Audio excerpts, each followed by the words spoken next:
Muito boas tardes.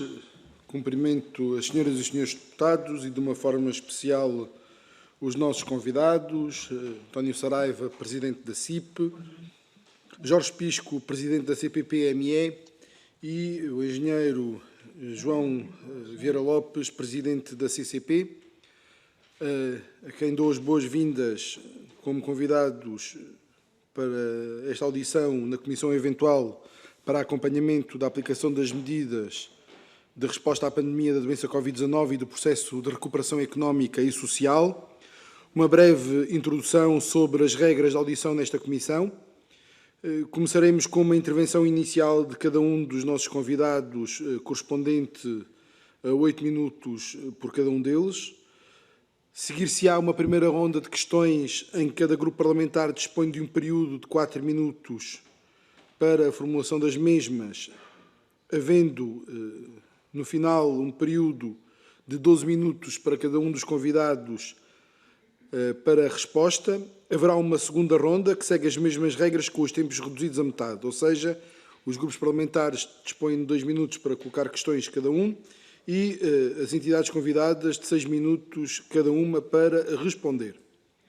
Posto isto, e sem mais delongas, agradecendo a vossa disponibilidade, passava a palavra a António Saraiva, Presidente da CIP, para que num período de 8 minutos pudesse revelar também aquilo que tem a dizer sobre o objeto desta comissão. Por favor, não sei se está em condições. Muito obrigado. A palavra é sua, 8 minutos.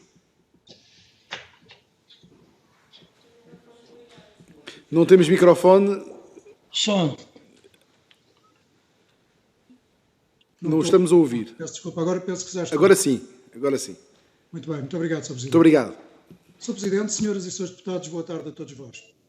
Todos conhecemos as dramáticas consequências da pandemia que tem condicionado as nossas vidas há mais de 13 meses. Consequências, em primeiro lugar, em termos de vidas humanas perdidas. Diretamente, quase 17 mil, a que temos de acrescentar o aumento da mortalidade por causas indiretas.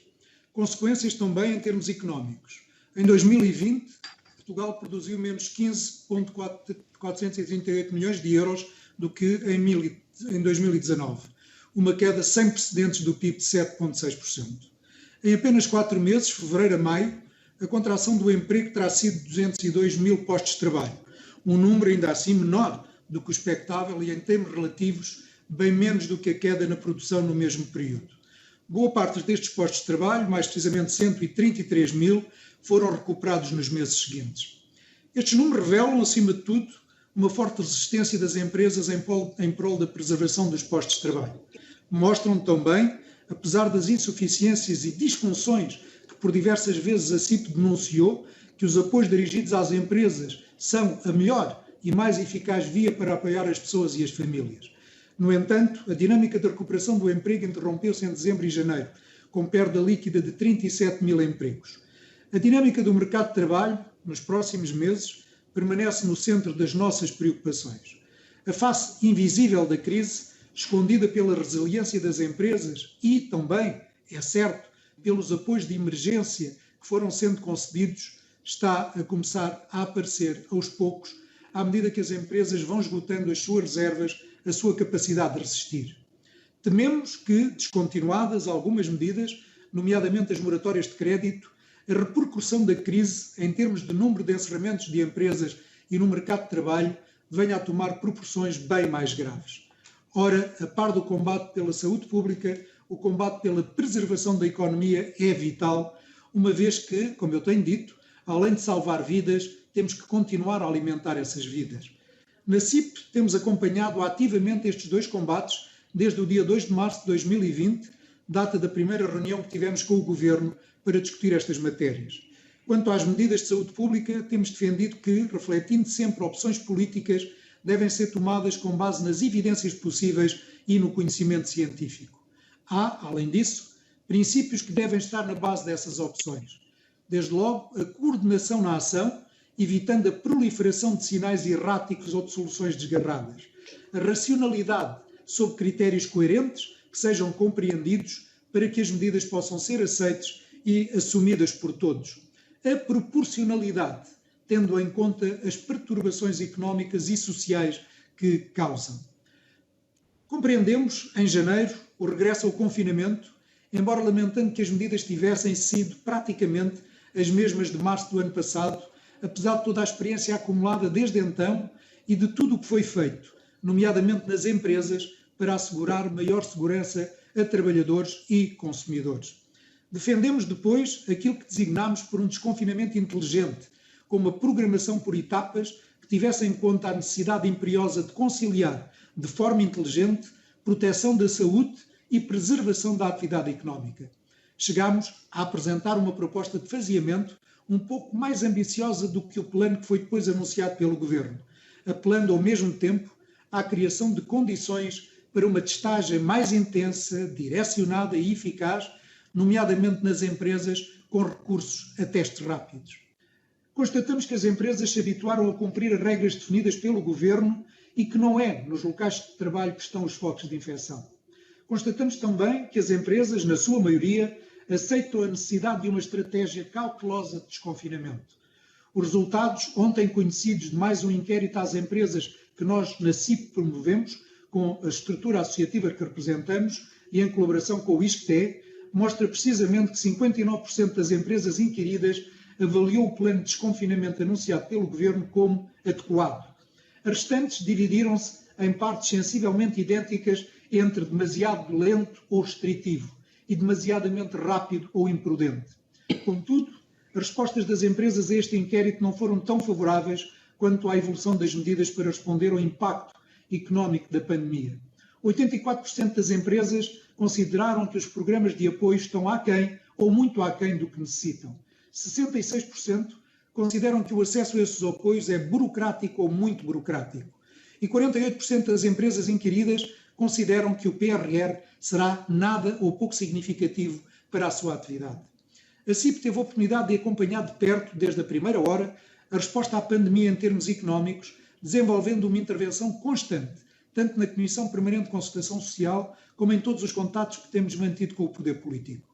Esta intervenção contribuiu para que algumas das lacunas e disfunções inicialmente presentes nos vários instrumentos delineados tivessem sido, total ou parcialmente, corrigidas à medida em que a dimensão e a configuração dos apoios foram sendo ajustadas. A intervenção da CIP não se limitou a ser reativa. No início de abril, a CIP apresentou ao Governo e ao Presidente da República um plano extraordinário de suporte à economia portuguesa. Entre as principais medidas que defendemos estava a conversão de garantias do Estado em incentivos a fundo perdido para as pequenas e médias empresas que mantivessem a atividade económica e garantissem a manutenção do emprego. A 15 de maio de 2020, obviamente, foi entregue ao Governo um novo documento onde este plano foi atualizado e desenvolvido, integrando novas propostas com um maior enfoque em medidas destinadas à capitalização das nossas empresas. Reconhecendo algum ajustamento e alguma aproximação do Governo relativamente às propostas que a CIP tem apresentado, não deixamos de ser críticos e de denunciar a insuficiência dos apoios que têm sido concedidos. O conjunto de medidas anunciado em novembro, reforçado e alargado em dezembro e novamente no início deste ano, veio, embora tardiamente, no bom sentido, nomeadamente pela sua componente de apoio a fundo perdido há muito reclamada. Contudo, tememos que estas medidas não bastarão para evitar nos próximos meses o aumento de encerramentos de empresas, sobretudo nos setores mais afetados, e o consequente aumento do desemprego. A recuperação foi fortemente comprometida, ou pelo menos adiada, com os impactos do novo confinamento, só agora a ser gradualmente levantado. O primeiro trimestre foi de retrocesso e não de recuperação económica, que só agora poderá ser retomada. As expectativas para os próximos meses, em particular no setor do turismo e em todas as atividades que dependem da mobilidade, tendem a ser cautelosas. Por outro lado, as consequências económicas da pandemia não podem levar a que se assista passivamente à destruição de riqueza e ao enfraquecimento do nosso potencial de crescimento. Pelo contrário, a crise profunda em que nos encontramos torna ainda mais premente que Portugal reaja e que finalmente tenhamos uma verdadeira estratégia de desenvolvimento. Neste momento, é absolutamente essencial uma abordagem em dois planos distintos. Medidas temporárias, de caráter excepcional, de apoio às empresas e às famílias e de estímulo extraordinário à economia. Note que até o momento, Portugal aparece sistematicamente nos estudos como um dos países da Europa com menores apoios orçamentais para combater a crise decorrente da Covid-19. Se queremos aspirar a uma recuperação rápida, temos que começar por admitir que vivemos tempos de grande incerteza quanto ao futuro, onde o otimismo tem de ser temperado com medidas destinadas, em primeira linha, a mitigar os efeitos que o encerramento de estabelecimentos e a suspensão de atividades produz e ainda pode vir a produzir na nossa economia. A CIP tem defendido que, para alcançar esse desidrato, é necessário, com foros de absoluta imperiosidade, repor o regime inicial de layoff simplificado, mormente quanto aos fundamentos de acesso ao instrumento, com a explicitação inequívoca que a interrupção das cadeias de abastecimento globais, a suspensão ou cancelamento de encomendas e as quebras de faturação têm de, tal como no início da pandemia, de poder fundamentar o recurso ao layoff simplificado e que, nesse quadro, tanto relevam as relações internas como as externas. Deixar de discriminar entre as grandes empresas e micro e PMEs relativamente à isenção total e ou dispensa parcial do pagamento de contribuições para a segurança social, como tem sido feito em algumas medidas. Prolongar, no âmbito da medida de apoio extraordinário à retoma progressiva da atividade de empresas em situação de crise empresarial, pelo menos até dezembro deste ano, a possibilidade de redução temporária do período normal de trabalho por trabalhador até 100%. Eliminar as dificuldades criadas ao nível da gestão advindas da circunstância de se garantir o rendimento total dos trabalhadores, mesmo que não prestem qualquer atividade, até ao triplo da retribuição mínima mensal garantida. Não dificultar às empresas a racionalização dos seus recursos humanos através da exigência da manutenção do nível de emprego ou da proibição de realizar ou sequer iniciar procedimentos de despedimento coletivo por extinção do posto de trabalho ou por inadaptação. Há ainda outras medidas, e aproximo-me do fim, Sr. Presidente, que carecem de reforço. Por exemplo, à medida em que os programas como o Apoiar ou as linhas de crédito se vão esgotando, deixando para trás muitas empresas. Outro exemplo são os apoios aos seguros de crédito, que se revelaram muito longe do que seria necessário para repor alguma aproximação à situação anterior à crise. Mas não bastam medidas temporárias, são necessárias medidas de médio e longo prazo, dirigidas ao enorme esforço de investimento que a recuperação exige, à aposta na qualificação dos nossos recursos humanos e a sua adequação às necessidades do mercado de trabalho, a um ambiente de negócios mais favorável à atividade empresarial e ao adequado posicionamento de Portugal nas tendências de competitividade. Em especial, destacamos a urgência na plena ativação do Banco de Fomento e nos prometidos instrumentos de capitalização das empresas. Esta é uma prioridade em que temos insistido há mais de um ano e que se torna cada vez mais urgente, sobretudo à medida que se aproxima o fim das moratórias de crédito, requerendo soluções mais estruturais que favoreçam o reforço de capitais das empresas. Em 1 de abril de 2020, na proposta de plano extraordinário de suporte à economia portuguesa, a CIP já defendia que aquilo que as empresas necessitavam não era mais endividamento e que era preciso inovar na injeção direta de fundos nas empresas. Em maio reforçámos e desenvolvemos essa vertente em propostas de medidas com o objetivo de apoiar a capitalização das nossas empresas. Insistimos neste aspecto, novamente na resposta à consulta pública sobre o PRR, e aí propusemos, entre outros aspectos, que a canalização de fundos para o reforço da estrutura de capital das empresas deveria ser efetuada por via de operações de equity ou quase equity, por exemplo, ações preferenciais reembolsáveis ou obrigações convertíveis em capital.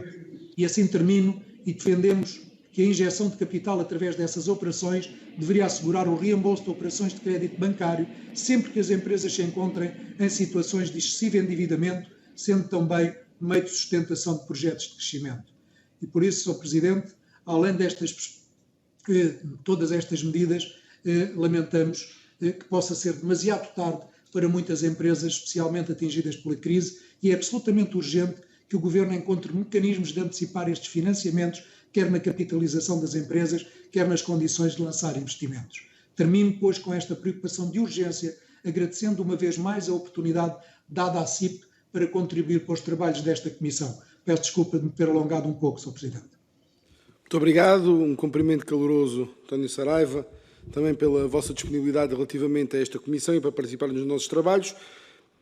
Jorge Pisco, Presidente da CPPME, não sei se está em condições de nos ouvir. Perfeitamente. Perfeitamente. Nós já ouvimos, não o ouvimos. E agora já me ouvem? Sim. Perfeitamente. Por favor, 8 minutos. Boa tarde, Sr. Presidente, Srs. Deputados, Srs. Presidentes da CIP e da CCP. Começo por agradecer o convite dirigido à CPPME para esta audição sobre a aplicação das medidas de resposta à pandemia da doença Covid-19 e do processo de recuperação económico e social.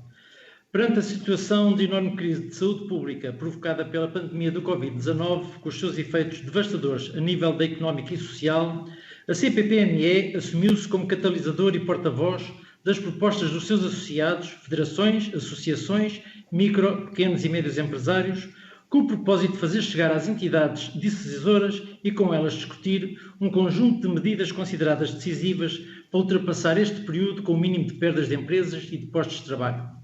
Por isso, a CPPME, logo em março, desde a primeira hora, apresentou ao Governo um conjunto de medidas que, a terem sido implementadas, teriam contribuído para minorar o impacto económico negativo que se veio a verificar ao longo deste ano. As propostas da CPPME convergiam e coincidiam, mesmo nas questões fundamentais, com aquelas que foram sendo avançadas pelas federações e associações empresariais dos diversos setores e integraram o essencial das reclamações concretas que milhares de empresários nos foram fazendo chegar. O Governo nunca foi sensível aos sucessivos alertas lançados pelas estruturas representativas empresariais. Colocou-se sempre numa posição altaneira sem ter conta a realidade do tecido empresarial nacional, constituído maioritariamente por micro e pequenas empresas, levando a que, em termos práticos, pouco daquilo que defendíamos e defendemos se tenha vindo a concretizar. O Governo nunca quis entender que não era a hora certa para fazer avaliações aos negócios, para estudar a sua viabilidade, para saber se a empresa que estava a necessitar de ajuda tinha um nível de capitais próprios satisfatórios, etc., etc. Mas foi por este caminho que enverdou quando fez passar os acessos aos apoios por uma teia burocrática que envolvia bancos, sociedades de garantia mútua e a APMEI, Segurança Social e outros.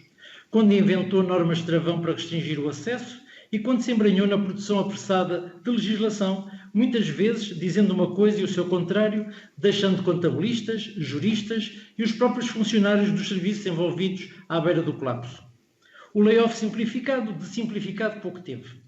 Os gerentes e sócios-gerentes das micro e pequenas empresas com carreira contributiva para a Segurança Social foram e continuam a ser discriminados pelo Governo. A CPPME sempre considerou que as medidas implementadas pelo Governo, apesar de necessárias, foram e continuam a ser insuficientes. Demonstraram-se desajustadas, discricionárias, discriminatórias e plenas todas de uma burocracia instalada aos mais variados níveis da administração pública. O Governo sempre resistiu em tomar medidas ajustadas e adequadas à realidade que se vivia. Entretanto, os micro, pequenos e médios empresários foram entrando em desespero. Desespero por não saberem o dia da manhã. Desespero porque os parques de apoios a que se candidataram nunca mais se chegavam.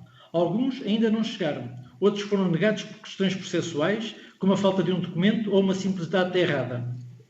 Desespero porque o banco demorava a dar resposta e finalmente vinha dizer-lhes que as linhas de apoio, a custos baixos e com aval do Estado, já estavam esgotadas, mas se quisessem podiam aceder a financiamentos de linhas do próprio banco, com custos um bocadinho mais elevados e tendo que apresentar garantias ou forçar as já existentes. Desespero porque eles próprios, sócios-gerentes ou trabalhadores independentes, com descontos em dia para a Segurança Social, ficavam fora dos apoios ao Estado. Desespero por descobrirem que o facto de legalmente terem contabilidade simplificada ou serem empresários em nome individual era razão para ficarem legalmente eliminados das ajudas, como sucedeu com livreiros ou com o programa Adaptar. Indignação perante as divergências entre as medidas de apoio que foram profusamente anunciadas de milhões e mais milhões e que depois de regulamentadas a realidade é bem diferente. Frustração por verem que o Governo faz tábua rasa das medidas aprovadas em Orçamento de Estado para 2021, nomeadamente a não discriminação das micro, pequenas e médias empresas, conforme o artigo 359, que diz: a diferenciação a estabelecer apenas pode refletir a classificação legal das empresas em micro, pequenas e médias empresas, não pode utilizar o CAI, tipo de contabilidade, ter ou não ter trabalhadores, dívidas ou data de estabelecimento para atribuir ou não apoios. Frustração também pela não suspensão do pagamento por conta, conforme estabelecido no Orçamento de Estado, que o Sr. Secretário de Estado das Finanças, por despacho, substituiu pelo seu pagamento em prestações. Angústia neste novo tempo que agora se inicia, quando continuam a constatar que os apoios para criar as condições necessárias à retoma não existirão. No momento presente, o que precisamos do Governo são medidas ajustadas, medidas para ajudar a cuidar da saúde das nossas empresas, medidas que ajudem a relançar a economia. Não se pode camuflar a realidade. As micro, pequenas e médias empresas geram 68,3% da riqueza e 77,3% do emprego.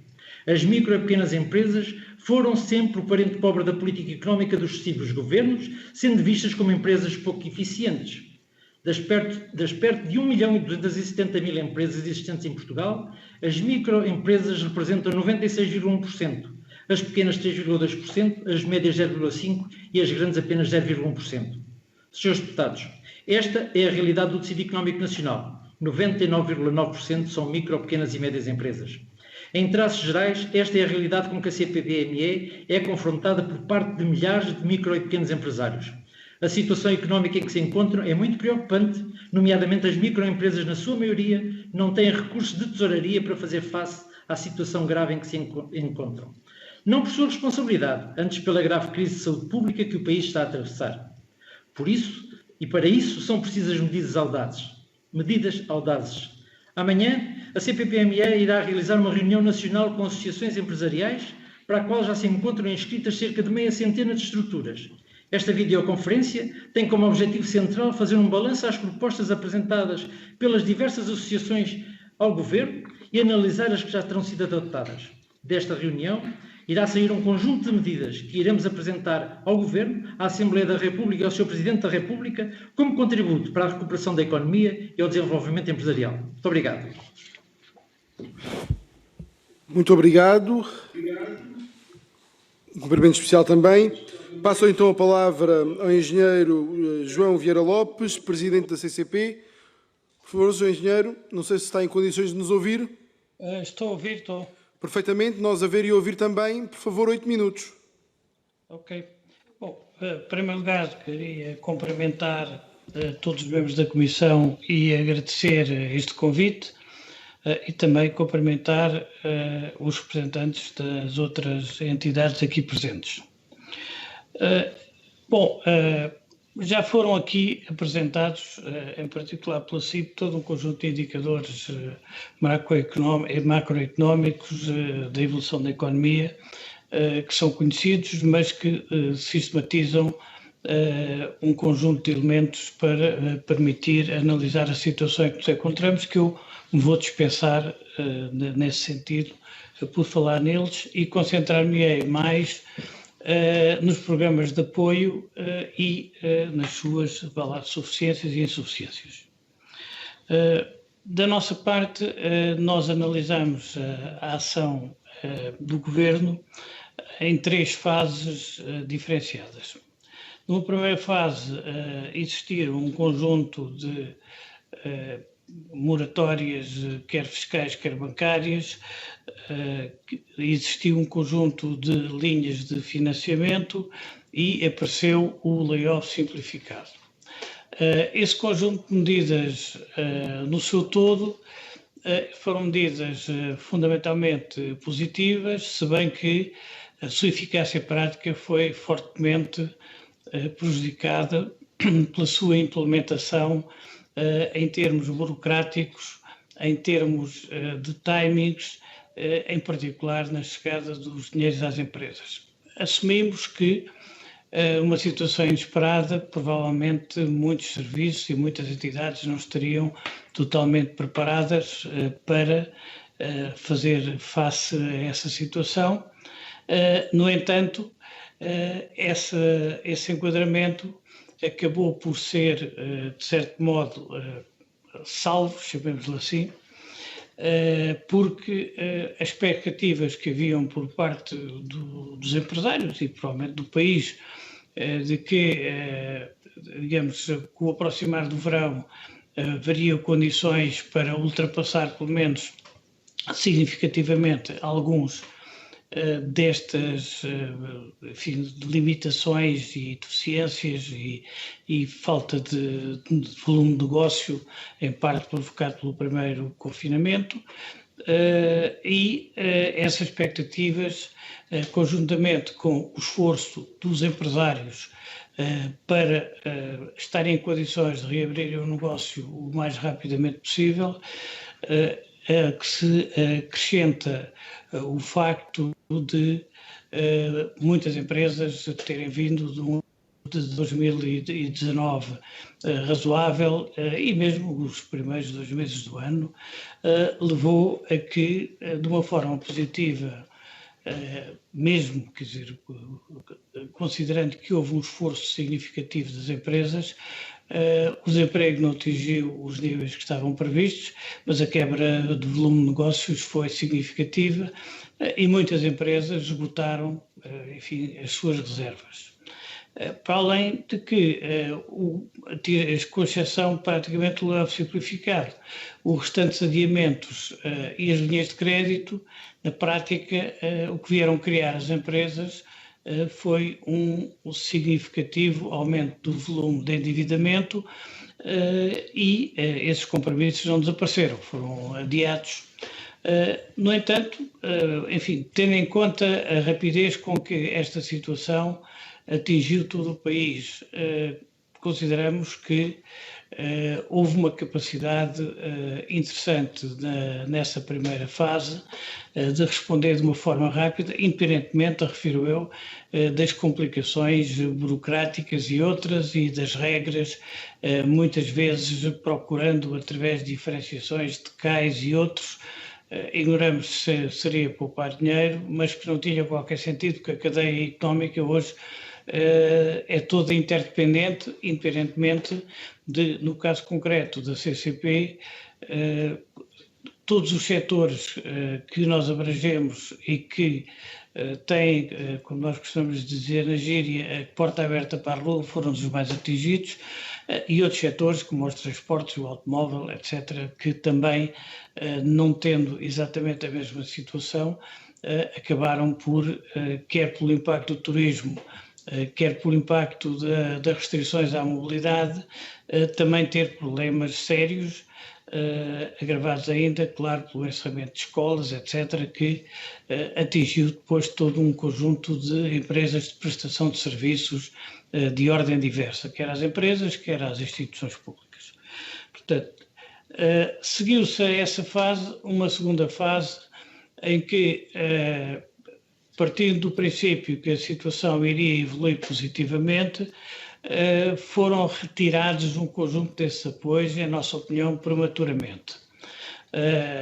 O layoff foi altamente, enfim, restringido, toda a temática, em termos mesmo de empréstimos, houve um conjunto de entropias por parte da banca e por parte da capacidade de resposta de instituições como as Sociedades de Garantias Mútuas e outras, e os programas de retoma partiam de uma posição excessivamente otimista em relação não só à evolução do mercado, como à situação das empresas, já que estavam virados para forçar, entre aspas, digamos, a manutenção quase obrigatória e sem restrições do pleno emprego das empresas para poderem ter acesso a um conjunto de fundos. Nós apontávamos desde aí que isso era completamente irrealista, porque não iríamos ter uma retoma tão profícua como estávamos à espera. O próprio turismo, que contribui em muitas zonas e em bastantes áreas de negócio para poder incrementar essa qualidade e o volume dessa retoma, teve as restrições conhecidas e essas medidas revelaram-se bastante limitadas. Independentemente o seu conteúdo por vezes ser interessante, mas as restrições impostas mais o seu volume eram claramente limitadas em função das necessidades que a economia tinha. Essa situação veio-se revelar progressivamente mais dramática. O governo, a partir de certa altura, enfim, introduziu novas nuances no sentido de facilitar, com sucessivos aumentos, ajustamentos, ampliações de áreas de negócio, ampliações de tipologias de empresa, mais pequenas, com funcionários, sem funcionários, enfim, portanto, todo este processo, independentemente de algumas das medidas serem estruturalmente positivas, digamos, criou, aliás, uma situação em que a sua eficácia foi bastante menor do que aquilo que poderia ter sido. E como nós dissemos várias vezes ao Ministério da Economia, hoje em dia a variável tempo é tão importante como a variável correção das medidas, porque se as empresas não tiverem os apoios nos timings adequados, o que acontece é que algumas depois não sobrevivem. O Governo, em novembro e dezembro, voltou finalmente a fazer um programa para o primeiro semestre com algum conteúdo interessante. Naturalmente que esse programa era limitado e mais limitado se demonstrou quando houve necessidade desta nova fase de confinamento que temos estado a viver este ano.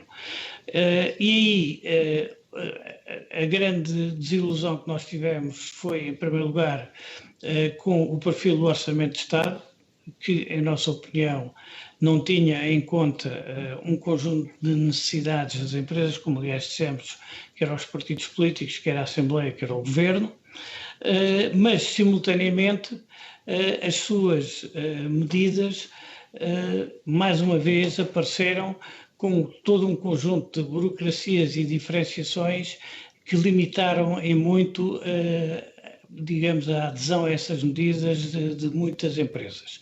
Essa foi uma situação que nos preocupou, que nós apontámos diretamente.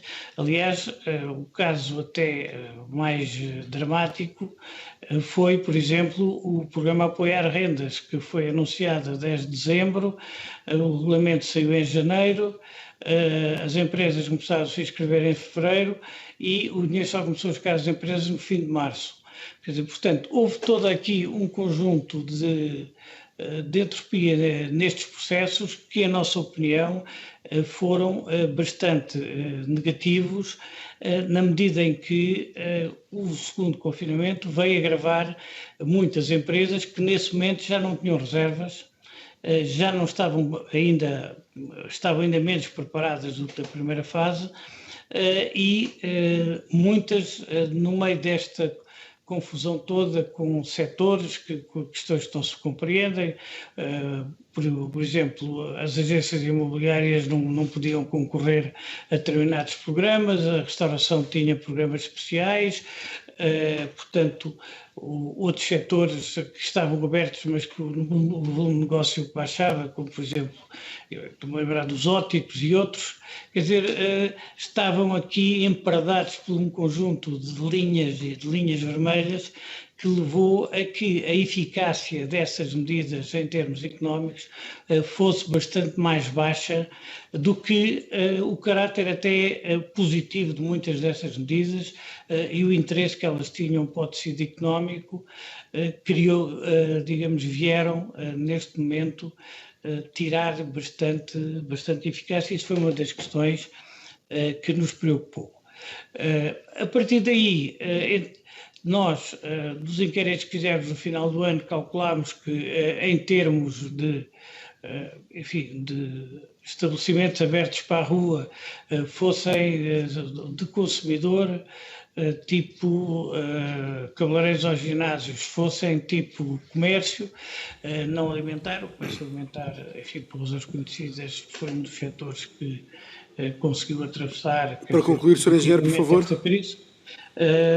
Portanto, nesse sentido, em relação a todos esses setores, criaram-se a necessidade de nós podermos olhar para o PRR, para o Portugal 2030, para a reformulação do Portugal 2020 e para o Programa de Estabilidade com outros olhos que não foram aqueles que nós encontramos, que acabaram por ser uma grande decepção. Sobre esses pontos eu falarei depois mais à frente, se tiver a oportunidade para isso. Neste momento só pretendia era dar um enquadramento da nossa apreciação geral das medidas de apoio.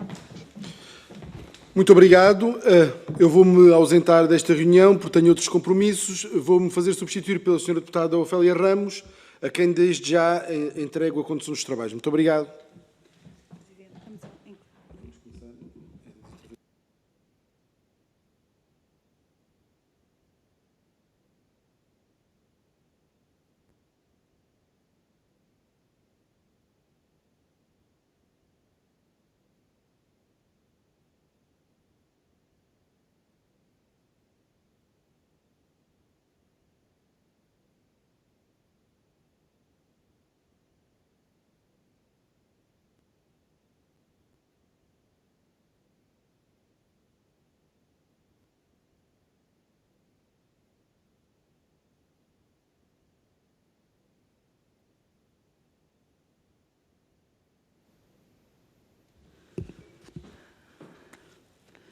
Muito boa tarde. Vamos então dar continuidade aos nossos trabalhos.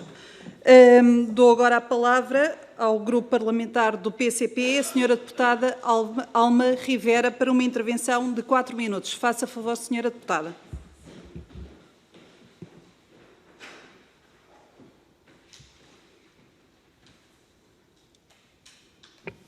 Muito obrigada, Sra. Presidente em funções. Antes de mais, cumprimentar a CIP, a CPPME e a CCP, agradecer os contributos e a experiência que aqui nos trouxeram e nós gostaríamos de encontrá-los noutro contexto, porque a situação que atravessamos é, de facto, de grandes dificuldades e havendo um impacto que é, de facto, incontornável, que está relacionado com uma situação que nos foge do controle, que é a pandemia, a nosso ver, contribuiu para esta situação dramática uma determinada abordagem a que os estados de emergência depois deram cobertura na resposta à pandemia, focada nas restrições e não na definição das condições para trabalhar e para que as atividades económicas pudessem prosseguir. Não determinadamente focada no apoio e nas compensações desde logo, desde um primeiro momento, a quem não podia trabalhar. Por outro lado, teria sido fundamental, a nosso ver, se tivessem sido feitos esforços para que, desde logo, portanto, desde há mais de um ano atrás, tivesse evitado a perda do poder de compra, porque é um elemento fundamental para a vitalidade da economia, excluindo aquelas que são naturalmente questões de saúde e medidas relacionadas com o reforço do SNS, parece-nos que estas eram linhas fundamentais. Posto isto e dada a situação que temos, a intervenção do PCP tem priorizado medidas de apoio às micro, pequenas e médias empresas, centrando-se na apresentação de propostas concretas e de soluções para os problemas das empresas e dos seus trabalhadores. Desde que a pandemia se abateu, nós conseguimos identificar vários problemas e alguns deles já foram aqui enumerados. Eu acabo até por fazer uma sistematização de muitas das questões que foram aqui levantadas. Desde logo, no atraso a que muitas das medidas tiveram para ser implementadas, porque já tinha havido proposta, nomeadamente do PCP, para várias delas, para serem implementadas praticamente há um ano atrás. Depois, na restrição do acesso, com os critérios, discriminatórios, com os processos, com as dificuldades nas apresentações de candidatura, que restringem, na prática, o universo de aplicabilidade dessas medidas. E aqui tem sido fundamental, de facto, a denúncia das organizações representativas, porque permitem-nos também insistir e procurar ir corrigindo e até nos congratulamos por ter conseguido, em determinados momentos, corrigir erros que deixavam de fora muitas empresas.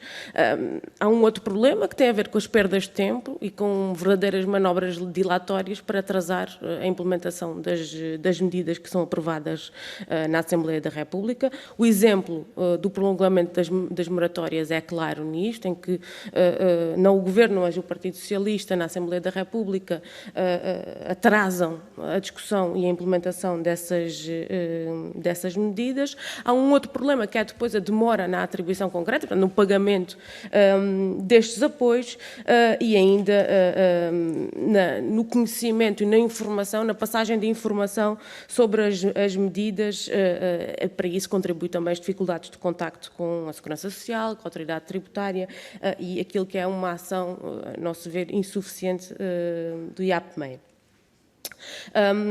Uma das expressões que para nós é mais evidente da falta de agilidade é precisamente a regulamentação do programa Apoiar, que entra em violação com o disposto no 359 do Orçamento de Estado, em que fizemos questão em que estivesse claro que não poderia haver discriminação para além da dimensão ou do volume de negócios e, portanto, tudo isto que hoje falamos do SCAI, do ano da formação, etc., a nosso ver, contradiz aquele que era o terminar, Sr. Deputado. Obrigada. Aquele que era o fundamento e o objetivo primeiro das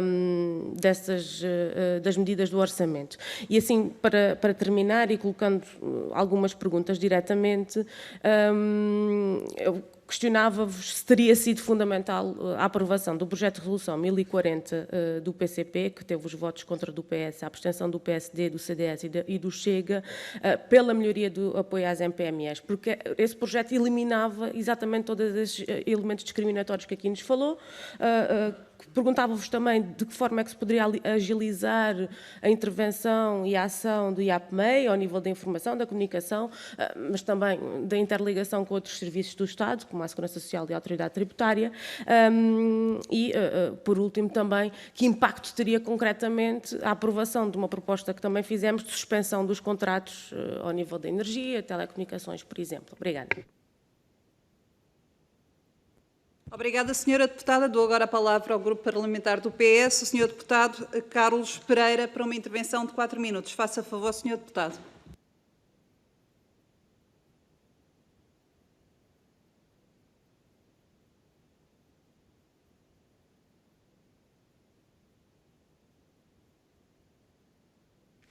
Muito obrigado. Antes de mais, obviamente, um cumprimento muito especial ao Presidente da CIP, ao Presidente da CPPM e ao Presidente da CCP e um agradecimento pelo esforço e pela dedicação que têm tido nestes tempos muito difíceis e a forma como, de alguma maneira, têm contribuído para que aquilo que são as medidas públicas possam ser as mais acertadas possíveis no contexto que vivemos. Um contexto muito difícil e que temos consciência que não fizemos tudo bem, o Governo não fez tudo bem e procurou, ao longo deste tempo, encontrar sempre as soluções mais acertadas. Queria, apesar de tudo, dizer, antes de fazer algumas perguntas, dizer que quando olhamos para o período longo, eu diria mesmo longuíssimo, desta pandemia, que não era, numa sua fase inicial, expectável por todos nós, e quando olhamos para os resultados, por exemplo, num dos temas fundamentais, que é a questão do desemprego, e comparamos, por exemplo, com a União Europeia, a média da União Europeia, aliás, alguns dos senhores presidentes referiu comparações relativamente ao esforço do que diz respeito ao Estado nos apoios à economia. Vale a pena também comparar os impactos que a crise teve, por exemplo, no desemprego, e percebemos que Portugal conseguiu ficar abaixo da média da União Europeia em termos de crescimento do desemprego, apesar de tudo um desemprego grande, volta dos 7%, sem chegar lá, mas mesmo assim bastante abaixo do que está em Espanha, na Grécia, que está bastante acima dos 15%. E, portanto, isto significa que algumas das medidas que foram implementadas foram acertadas e foram no sentido daquilo que o Governo sempre disse desde a primeira hora, que era, por um lado, assegurar a capacidade produtiva. Sabemos que nem toda foi possível ser assegurada, nem será possível ser assegurada. Estamos a falar com total desassombro sobre esta matéria, mas também no que diz respeito à manutenção do emprego, que era para nós absolutamente essencial. Digamos que ainda há um caminho a fazer, mas estes são dados, apesar de tudo, positivos. Relativamente a algumas das matérias que eu ouvi, eu gostaria de colocar algumas questões. A primeira, que me parece muito relevante do ponto de vista deste período longo que tivemos de tentativa de encontrar as melhores soluções para os diversos confinamentos, mas também para as enormes dificuldades que as empresas foram surgindo, tem a ver com saber se houve ou não da parte do Governo e, sobretudo, das diferentes estruturas, total abertura para uma articulação e um diálogo que permitisse calibrar, ajustar as medidas que foram sendo apresentadas. Nós sabemos, e eu vi ali, algumas críticas aqui. Sabemos que nem tudo foi possível fazer, havia naturalmente restrições, desde logo a restrição orçamental, e julgo que todos nós partilhamos que não estamos propriamente num país com grandes disponibilidades orçamentais.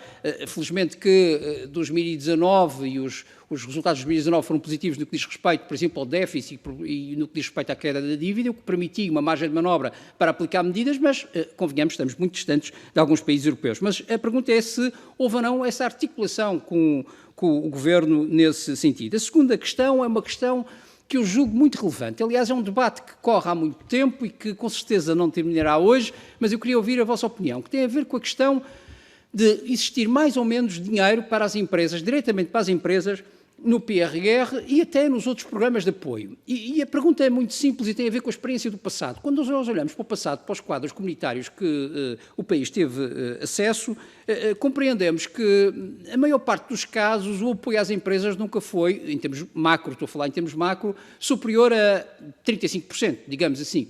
Até era menos já nos quadros anteriores, no último quadro foi à volta de 35%. Neste momento nós estamos a falar num PRR, indo diretamente ao PRR, com 6 mil milhões de euros, superior a 35% de meios afetos diretamente às empresas. A pergunta é, tendo em conta que esses meios exigem também meios da parte das empresas, como é natural, porque os programas europeus exigem cofinanciamentos privados das empresas, a pergunta e a dificuldade e a minha preocupação e a preocupação do grupo parlamentar é muito mais meios para um curto período de tempo de execução. É possível que o setor privado responda podendo executar todos os meios que poderão estar disponíveis, ou seja, hipoteticamente, se nós tivéssemos disponíveis os 16 mil milhões de euros para o setor privado, se consideram que isso era possível uma execução, tendo em conta as restrições que obviamente estão afetas a estes programas.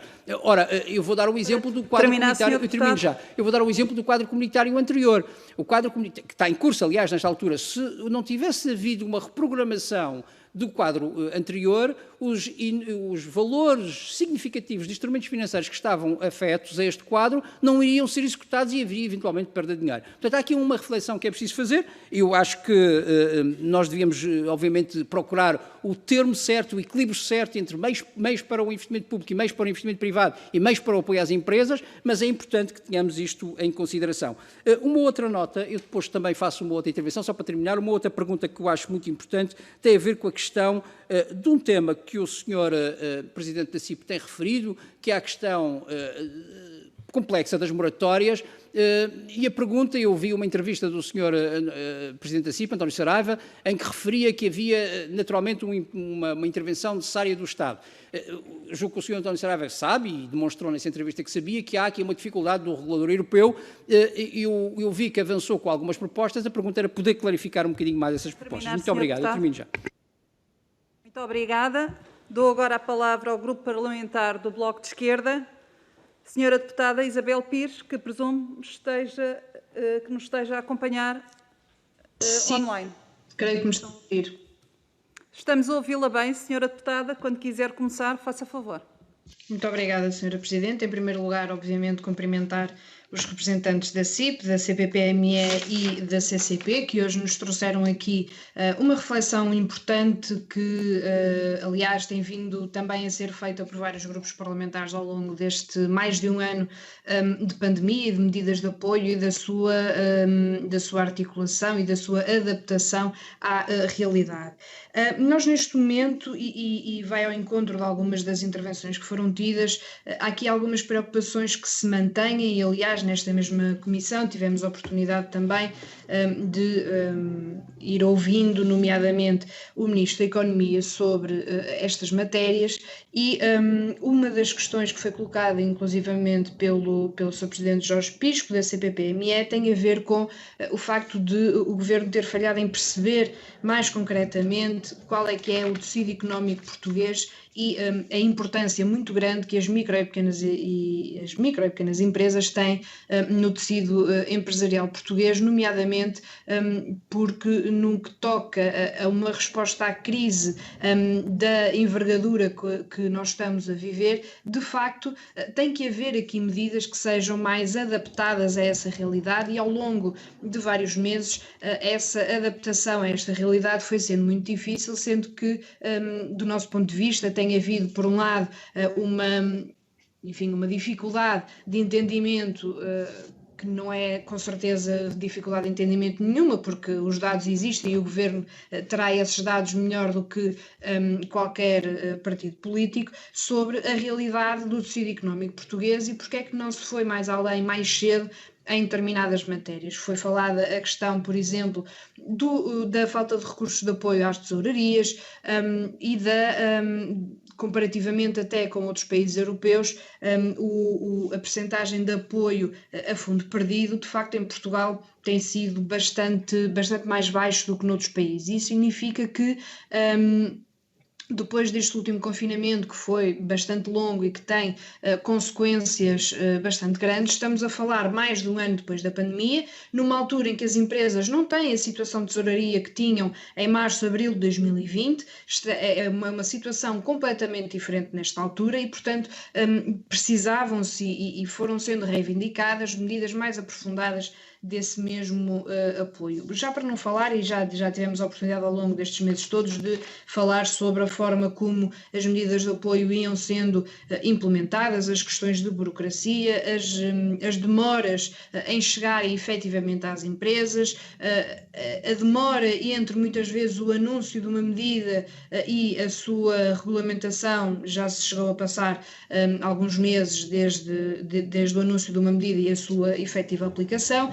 E, portanto, tudo isto vai criando entropia e vai criando dificuldades que se vão acumulando, na maioria dos casos, com um acumular também de dívida e de endividamento para o futuro. Isso também nos preocupa bastante. E, portanto, olhando para o futuro, a questão que nós gostávamos de aqui deixar para todas as confederações, mas creio que, considerando o tecido económico português, é preciso termos aqui uma atenção especial às micro e pequenas empresas, porque elas representam, de facto, um número bastante elevado, uma porcentagem bastante elevada do nosso tecido económico. Para o futuro, de que forma é que, a partir deste momento, se poderiam, do vosso ponto de vista, aprofundar aqui algumas medidas de apoio? Já foram referindo algumas delas ao longo das vossas intervenções, tem a ver com o apoio à tesouraria, a questão dos apoios diretos. Também foi aqui falada a matéria do Banco de Fomento e o seu papel para o apoio à economia e, portanto, aquilo que nós gostávamos de perceber por parte da CIP, da CPPME e da CPP é mais concretamente o que é que consideram que neste momento, com o contexto que temos atualmente, considerando que, esperemos nós, não irá existir um novo confinamento, mas sim vamos continuar esta reabertura gradual, mantendo todos os cuidados e todas as precauções do ponto de vista sanitário, de que forma é que melhor o Governo poderia estar a responder às necessidades que estão neste momento em cima da mesa com as empresas. Sra. Presidente, era tudo. Muito obrigada, Sra. Deputada. Dou agora a palavra ao Grupo Parlamentar do PSD, a Sra. Deputada Filipa Roseta, para uma intervenção de 4 minutos. Faça favor, Sra. Deputada.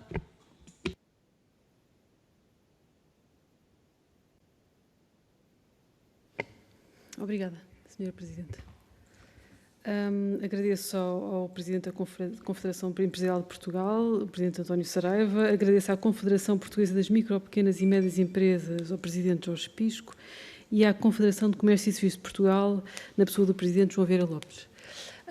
Eu queria realmente agradecer a vossa presença e, acima de tudo, dizer que vocês estão a liderar aquilo que se devia estar agora a fazer aqui, que é a recolha de informação. E se alguma coisa esta desgraça espero que consiga introduzir no país, é a importância de legislar e de fazer políticas de acordo com a informação que se vai recolhendo no terreno. e, objetivamente, vocês estão a recolher informação no terreno e estão a recolhê-la de uma maneira sistematizada, com o apoio das universidades e permanente, e conseguimos com isso ter uma noção do que é que está efetivamente a chegar ao terreno e do que é que são apenas anúncios que depois, de facto, não se concretizam. Mas o que nos preocupa, na verdade, é este futuro incerto e tentar perceber como é que conseguimos agir com verdade, velocidade e vontade. Na verdade, sempre só com base em indicadores, e os indicadores são, de facto, de grande incerteza, porque as moratórias, portanto, 1/3 das empresas assume que pode não honrar os seus compromissos, o que é brutal. A nível do emprego, 75% dizem que vão manter os postos de trabalho, acreditam que sim. A nível da saúde, a maior parte concorda com as medidas que foram tomadas. A nível do PRR, a maior parte das empresas acha que não vai servir para nada. Isto é absolutamente assustador. O PSD tem estado presente e dito desde o primeiro dia, na pessoa do seu Presidente, que as empresas deviam ser o motor da recuperação, porque são o motor da economia e, portanto, foi sempre esse e será sempre esse o nosso discurso. E a preocupação aqui que nós temos é como é que vamos conseguir fazer que o PRR efetivamente chegue às empresas e que chegue às que são viáveis e que se consiga que elas reabilitem e economicamente aumentem a economia. Para nós, a grande guerra também é a questão da burocracia. Todo este discurso dos CAIs é lamentável, é absolutamente lamentável. As pessoas por um papel ficarem de fora, porque só tinham 1 ano de existência ficarem de fora.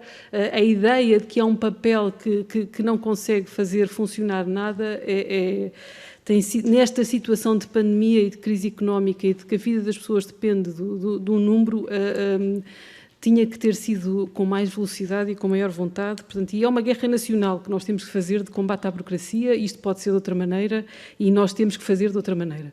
Portanto, guerra nacional, número 1, é os indicadores, trabalhar só com base em indicadores para os indicadores e para ter a certeza que as coisas estão a funcionar no terreno e estão a dar resultados concretos. A regra número 2, combater a burocracia por todos os meios e ver que não é por causa de um papel e por causa de um CAI, por causa de um lapso que 38 mil empresas, como foi dito numa das entrevistas das pequenas e médias empresas, ficassem de fora, por falta de tempo.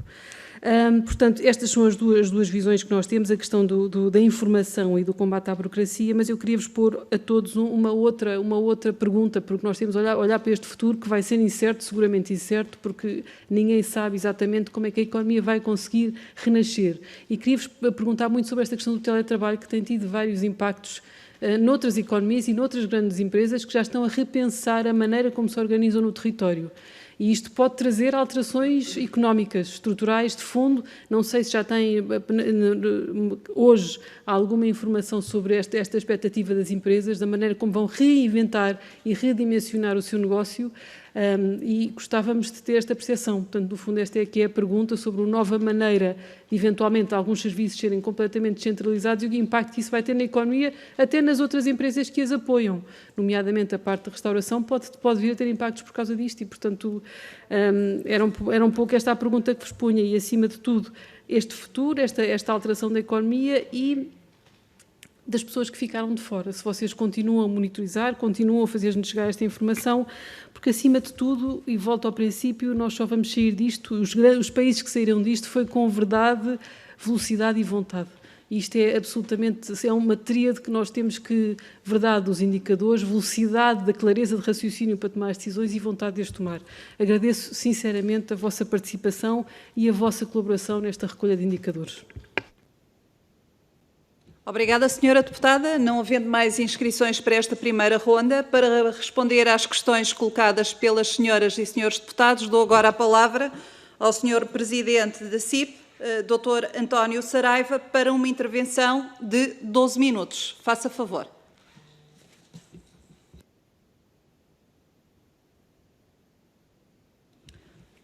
Dr. António Saraiva. Ligar a câmara.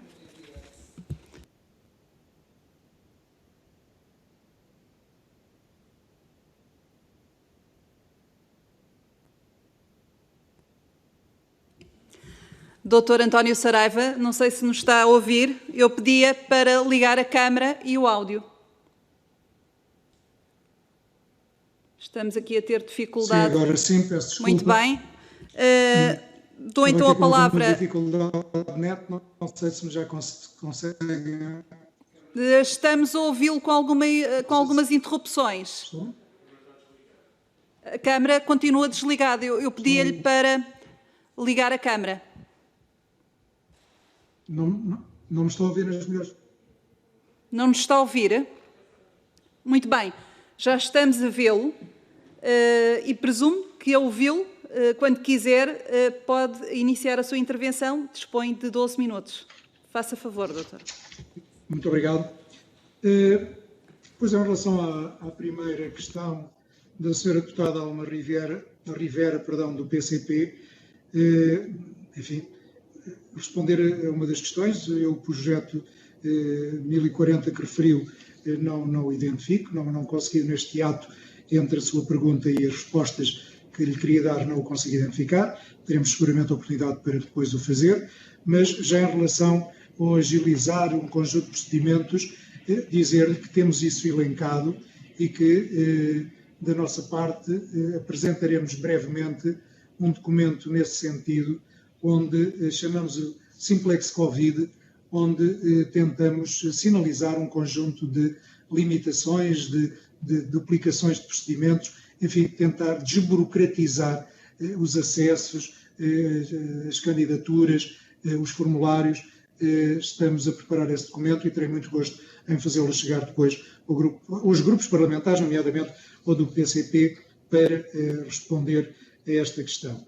Em relação ao Sr. Deputado do PS, Carlos Pereira, o baixo desemprego deve-se às medidas. Eu diria que o baixo desemprego, que apesar de tudo resistamos, e ainda bem que resistamos, deve-se à dupla questão, a este duplo efeito entre as medidas que foram lançadas, nomeadamente o layoff simplificado e a atuação, a resiliência, a enorme resiliência das empresas que, querendo manter a sua capacidade instalada tanto quanto possível e a preservação do emprego, porque os seus colaboradores, o saber fazer, a experiência que têm, é aquilo que mais se quer manter nas empresas para a retoma que seguramente virá, e por isso deve ser estes dois efeitos conjugados, seguramente aquilo que foi sendo o papel do Governo e a resiliência das empresas, com que seguramente concordará.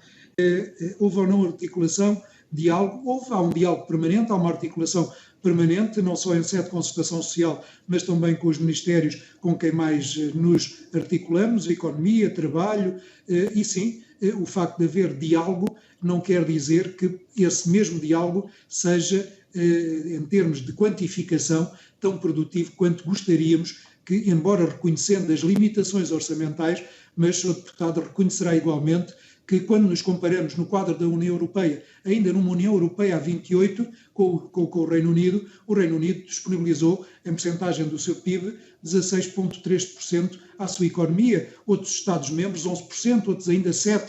Veja quanto é que o Estado português disponibilizou de apoio à sua economia em função do PIB. Enfim, há possibilidades e possibilidades, mas aquilo que nós entendemos é que poderia ter existido um esforço adicional do Estado português, que começou com uma primeira resposta, como sabe, de 100 milhões de euros, para chegar depois aos N mil milhões de euros a que se chegou.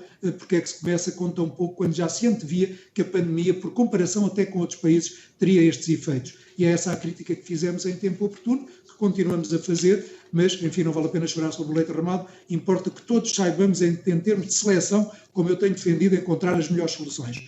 Já em relação à pergunta direta que me faz sobre a questão dos fundos ou capital para as empresas, a questão das moratórias. Em relação à capitalização via fundos comunitários, nós temos consciência, Sr. Deputado, que os fundos devem ser vistos nos seus 3 pacotes. Os 10 mil milhões que ainda falta utilizar do PT 2020, o PRR com os 13,9, mas os 2,7 de empréstimos, e já agora nos 2,7 de empréstimos temos a informação que se poderia ter ido um pouco mais longe, embora obviamente ainda dívida, mas os 2,7 tinham uma progressão, salvo erro, até 15, se a memória não me atraiçoa, não quer dizer que utilizássemos na totalidade, como outros Estados o fizeram, mas em termos de subvenção, pensamos que o PRR poderia carregar um pouco mais à questão das empresas. E temos depois, obviamente, o quadro financeiro plurianual, ou seja, nestes 62 mil milhões de euros que o Estado português vai receber, veja a percentagem que vai para as empresas e, por isso, constatamos, e não podemos deixar de criticar,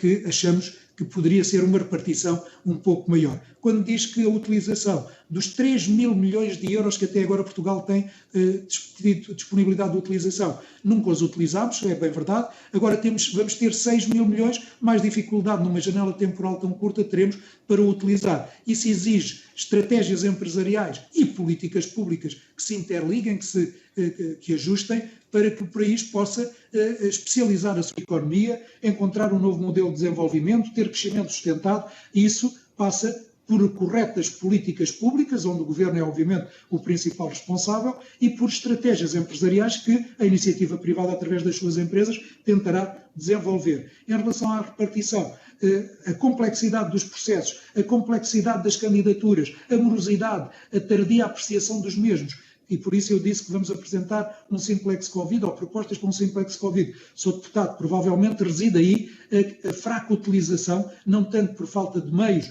por capital nacional, capital empresarial nacional, mas também por esta complexidade, porque se provavelmente os acessos às candidaturas, as apreciações fossem mais rápidas, mais expeditas, provavelmente os rácios de utilização poderiam ser outros. E seguramente não tendo sido, também não vamos poder aferi-lo, porque realidades já ultrapassadas não nos permitem, quando muito permitem criticar e aprender com essa experiência para corrigir. Mas tão verdade é uma coisa quanto outra, Sr. Deputado.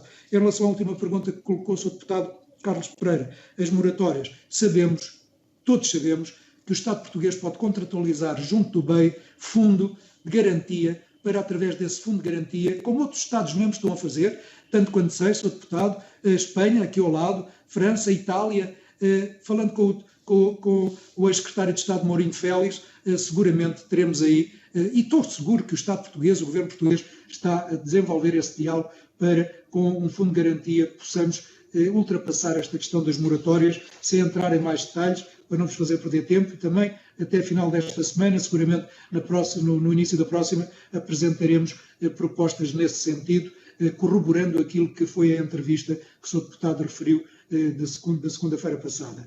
A Sra. Deputada do Bloco de Esquerda, Isabel Pires, em comparação com a UE, já disse, os apoios comparamos mal, somos numa União Europeia a 28, somos o 26º, e é porque coloco a Roménia atrás de nós, porque senão, e os dados são do FMI, nem são meus, não estou com isto, porque não devemos ter nenhum gáudio em apresentar estes dados, antes pelo contrário, mas de facto, na nossa avaliação, Portugal compara muito mal com outros Estados-membros em função das suas condições e comparando coisas iguais. Em relação a que apoios, obviamente, teremos todos que pensar, e nós aquilo que dizemos é que quer as propostas que apresentámos hoje para o Governo no dia 1 de abril de 2020, 1 de abril, mas não foi mentira, é verdade, apresentámos um conjunto de propostas onde já aí defendíamos apoios a fundo perdido, que continuamos a manter, porque mais vale o Estado garantir algum apoio para a sobrevivência, para a manutenção dos postos de trabalho, para a manutenção da capacidade instalada das nossas empresas, do que depois ter que pagar subsídios de desemprego, porque ele virá seguramente do mesmo bolso. O valor que temos para a ajuda ou o valor que teremos que encontrar para subsídios de desemprego. A Sra. Deputada Filipe Roseta, do PSD, o teletrabalho. É uma dimensão que já existia, é uma dimensão que foi exponenciada na relação de trabalho com a pandemia. Todos estamos a aprender com esta nova curva de aprendizagem. O teletrabalho temos que encontrar para ele nova forma de regulamentação. Estamos em concertação social a apreciar essa questão. Ele impele-nos a essa discussão, mas intelectualmente honesta, com equilíbrios e não com questões de puxar a brasa, perdoar-me a expressão popular, à nossa sardinha de empresário, das empresas ou dos colaboradores através das suas estruturas sindicais. Temos que, com razoabilidade e bom senso, como tudo na vida, encontrar as melhores práticas para esta nova forma que, de facto, exige uma revisitação do seu clausulado, mas quando ele é virtuoso numas situações, pode não ser tão virtuoso nas outras, e por isso deve ser sempre, preferencialmente, de comum acordo, com vantagens para as duas partes e, preferencialmente, nem numa relação de trabalho saudável, plasmada nas convenções coletivas de trabalho.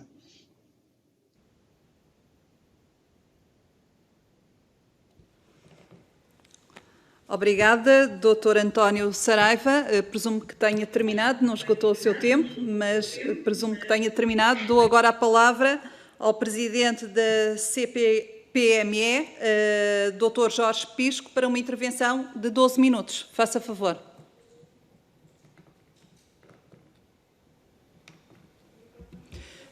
Eu pedia-lhe para ligar o microfone, que nós não estamos a ouvir. Está ligado? Está ligado, muito bem. Faça favor. Ok, muito obrigado.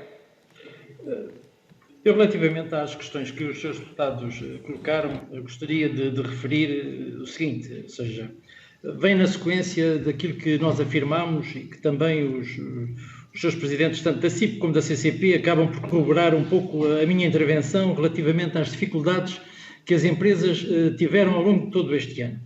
E começo pela questão que foi, logo nós, em março do ano passado, uma das propostas que a CPPME apresentou relativamente às questões da agilização e do diálogo com o Governo, que era a criação de um gabinete de apoio às micro, pequenas e médias empresas.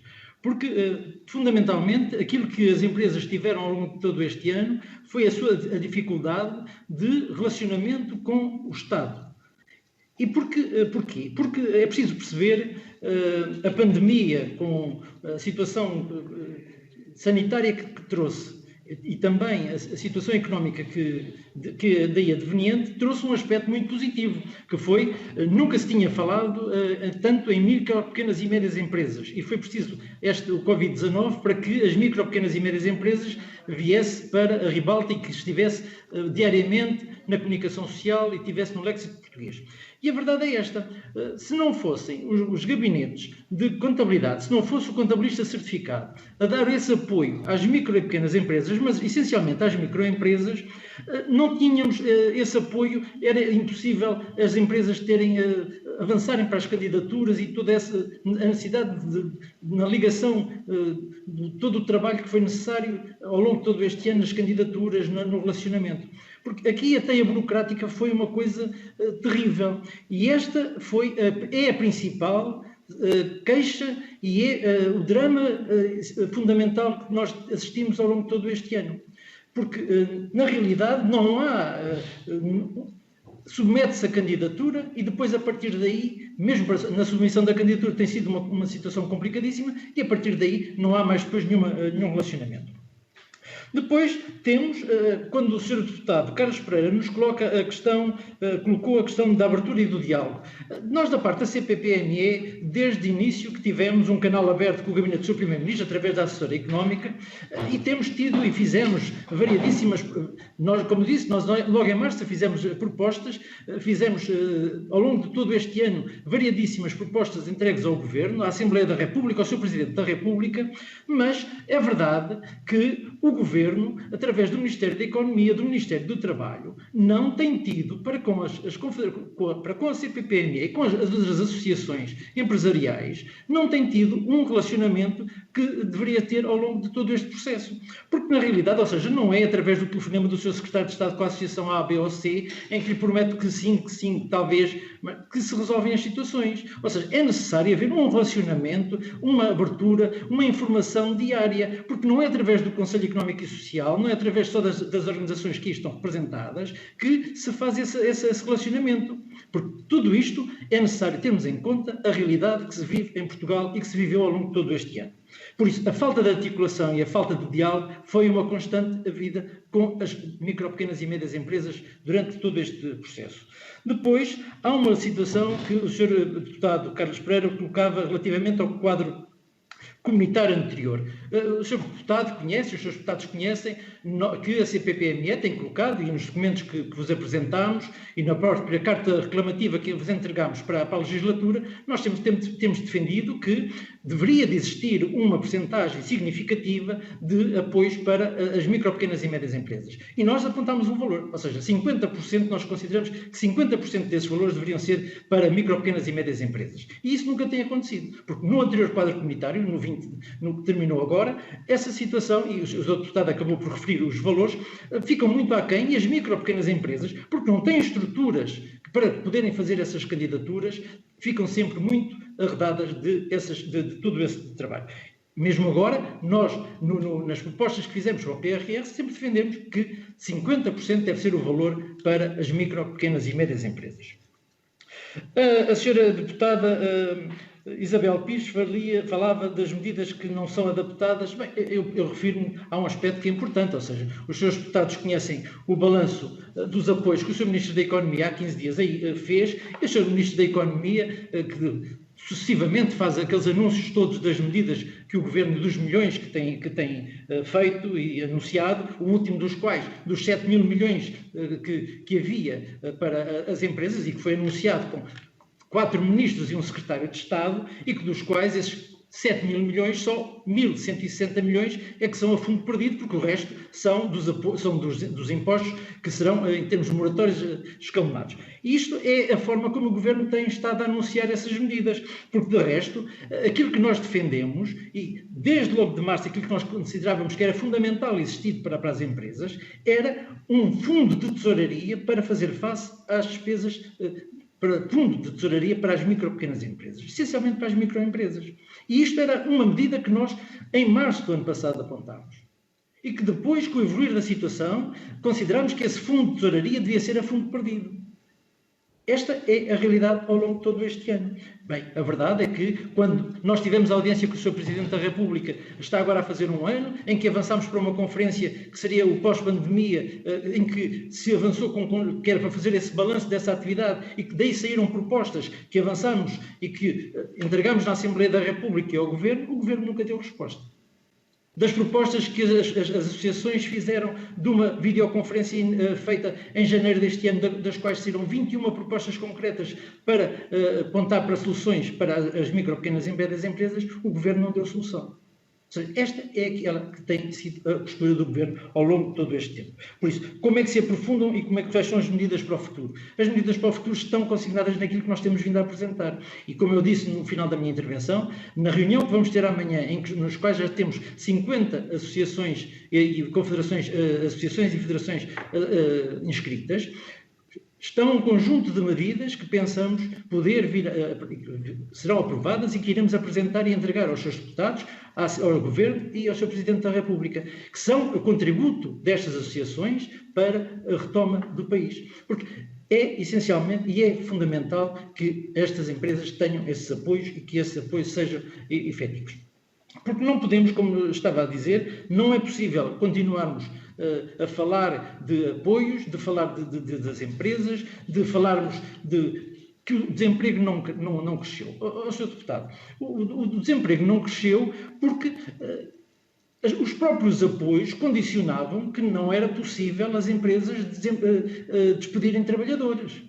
E muito bem. Agora vamos ver qual é a situação daqui por diante. Porque as empresas começam a não ir aos apoios, esses apoios terminam e as empresas começam a não ter, a situação económica delas não vai permitir, vai haver uma maior insolvência e essas empresas e o aumento do desemprego vai disparar. Não temos dúvidas nenhumas e temos vindo a alertar isso para que vai crescer nos próximos meses o número do desemprego e o número de empresas de falências vai subir drasticamente. E é para isso que nós temos vindo a alertar que é necessário que o Governo tome medidas muito drásticas de apoio. Medidas drásticas, mas medidas que venham ao encontro daquilo que são as necessidades das micro, pequenas e médias empresas. Muito obrigado. Muito obrigada, Dr. Jorge Pisco. Dou agora a palavra ao Presidente da CCP, Engenheiro João Vieira Lopes, para uma intervenção de 12 minutos. Faça favor. Muito obrigado. Bom, eu vou pegar em alguns dos temas aqui colocados e tentar dar-lhes a nossa visão sobre eles. Tudo o que tem a ver com burocracia, enfim, tem sido um dos pontos fracos de todo este processo, a complexidade da burocracia, e nós, por exemplo, não compreendemos porque é que uma proposta tão simples como criar um portal onde estivessem todos os apoios, em vez de distribuir isso por não sei quantos sistemas de informação do Ministério da Economia, do Ministério das Finanças, do Ministério do Trabalho, que permitisse, precisamente tendo em conta a dimensão das nossas empresas, Os nossos associados das associações das empresas de contabilidade colocaram-nos claramente a questão desde o princípio, porque a maior parte das empresas não tem dimensão para terem staff que consiga sequer descodificar todo este emaranhado de legislação que saiu. Apareciam decretos à meia-noite, coisas, enfim, complicadíssimas. Portanto, aí penso que não foi feito um esforço significativo por parte do Governo para tentar, pelo menos, simplificar o acesso a tudo isto. E não se percebe porque é que, por exemplo, como digo, não se criou um portal onde tivesse tudo aglomerado, porque o contabilista da empresa ou o empresário de alguma dimensão chegava lá e podia perceber tudo aquilo a que tinha direito. Muitas das empresas tinham dificuldades em perceber e houve até bastantes empresas de menor dimensão que chegaram atrasados segundo os prazos, etc. Portanto, isso é uma área que nós pensamos que não é muito complicado, digamos, criar pelo menos mecanismos mais simplificados. Nós partilhamos da ideia que seria uma oportunidade histórica para ajustar os preços da energia àquilo que se passa nos outros países europeus. Portugal, como todos nós sabemos, tem dos custos energéticos, em particular da eletricidade, mais caros, e também fizemos propostas nesse sentido e apoiámos várias propostas nesse sentido. Enfim, lamentamos que por aí não tenha havido, digamos, para as empresas, nada de extremamente, quer dizer, importante. A segunda questão que eu queria responder tem a ver com quando se colocou o que é que se pode fazer para as pequenas, micro e médias empresas. Para além de todo o sistema de apoios, há, neste momento, em nossa opinião, uma oportunidade histórica, quer com o PRR, quer com o Portugal 2030. Nós sabemos que o nosso tecido empresarial é o que é, portanto, não vale a pena termos ilusões que, neste momento, todos, se calhar, gostaríamos de ter um tecido empresarial mais sofisticado. Agora, o que acontece é que uma das razões, e penso que muita gente mete a cabeça na areia em relação a isso, uma das razões pela qual a produtividade em Portugal é baixa, por um lado, há problema de qualificação da mão de obra, há qualificação da gestão de muitas empresas de pequena dimensão e há também essa dimensão em si que limita um conjunto de investimentos, seja em formação, seja em inovação, seja em digitalização, quer dizer, etc. E por isso, em nossa opinião, quer o Portugal 2030, quer o PRR, deveriam ser oportunidades para que se tentassem fazer o máximo possível de projetos que pusessem as empresas a trabalhar em rede, a associar-se e, em muitos casos, até a fundir-se. Portanto, eu penso que aqui isto é uma oportunidade qualitativamente, mais do que o dinheiro a distribuir, é o modo como vamos tentar organizar, digamos, que isto seja uma alavanca para melhorar, digamos, a qualificação e a produtividade do nosso tecido empresarial.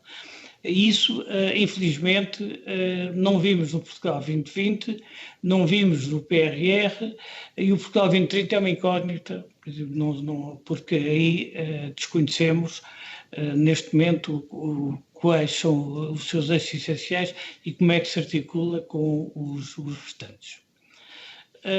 O tema das moratórias, digamos, de crédito é, de facto, uma questão fundamental, porque a economia, independentemente, enfim, termos uma expectativa positiva de haver um arranque interessante agora, se mantivermos este nível de desconfinamento e o alargarmos, enfim, há aqui sempre incógnitas, mas vamos partir dessa perspectiva otimista. Mas o que acontece é que, mesmo assim, o impacto deste segundo confinamento, mais a retoma global, inclusivamente a retoma noutros países que condiciona os mercados exportadores, seja de comércio, seja de serviços, seja de turismo, O que acontece é que isto não vai ser um interruptor que se abre e, de repente, a partir do mês de setembro, as empresas começam a pagar o que foi colocado em moratória fiscal, em moratória bancária. Isso é completamente impossível. É completamente impossível e, portanto, temos que caminhar claramente para capitalizar as empresas e aí o Banco de Fomento e os fundos que para aí forem canalizados podem ser um instrumento importante, mas também, e aí a banca também tem a obrigação de participar, porque a banca neste momento tem liquidez. Por más razões tem liquidez, a poupança aumentou, até por falta de consumo e falta de oportunidade e desconfiança em relação ao futuro de muitos segmentos da população. Portanto, sob esse ponto de vista, é preciso fazer um plano que envolva aumento da maturidade das dívidas, ou seja, no fundo alargar o prazo de transformar dívidas de curto prazo em dívidas de médio prazo, consolidação de algumas dessas dívidas e a reestruturação mesmo de algumas com fundos perdidos e aí, digamos, o Estado, o Governo, tem que articular com a banca um plano global.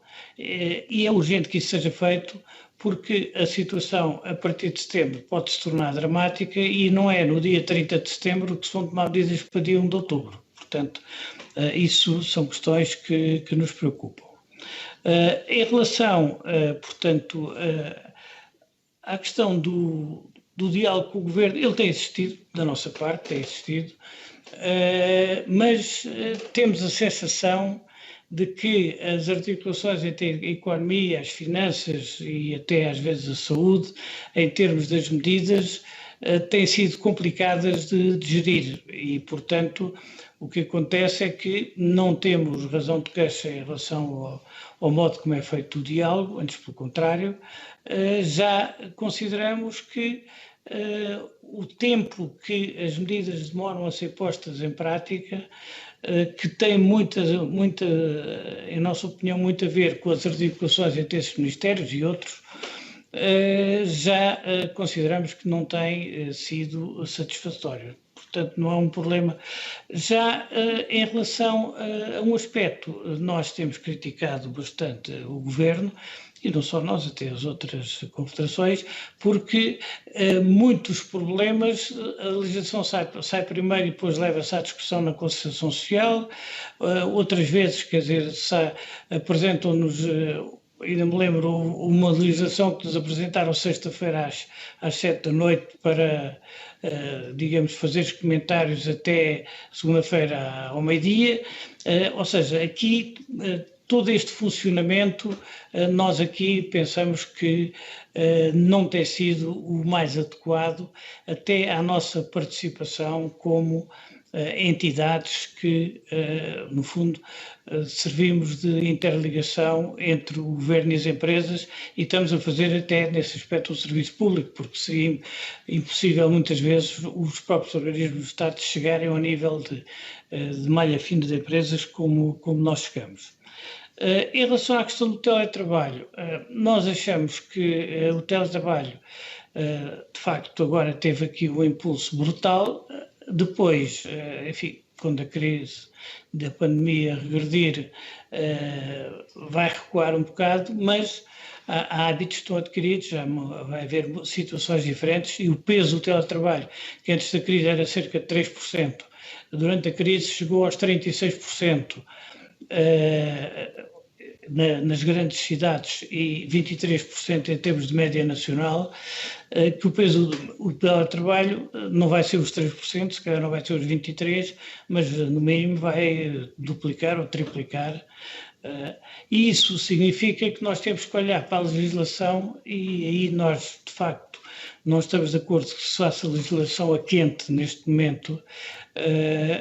Por um lado, achamos que deve ser canalizado o máximo possível para a contratação coletiva, porque